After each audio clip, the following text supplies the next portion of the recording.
Proses pemilu serentak tahun 2024 di Provinsi Bali sudah berjalan dengan lancar dan sukses. Selanjutnya, Bali akan memasuki tahapan pemilihan kepala daerah yang dilaksanakan tanggal 27 November 2024. Masyarakat Bali tentunya harus menghormati proses tersebut.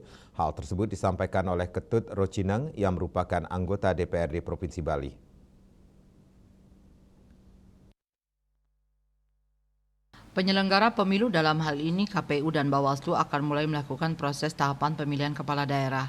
Saat ini KPU dan Bawaslu masih merekrut PPK dan Panwascam.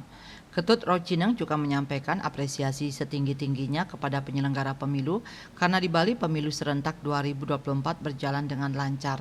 Sebagai anggota dewan, dirinya mengimbau kepada masyarakat agar tetap menjaga keamanan dan ketertiban demi suksesnya Pilkada 2024 di Provinsi Bali.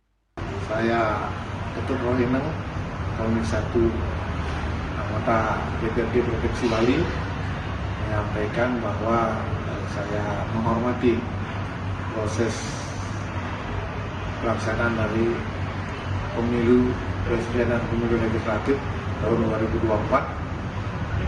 Sekaligus kita akan melanjutkan pada tahapan proses pemilu kada di tahun 2024 ini agar berjalan aman, tertib dan lancar.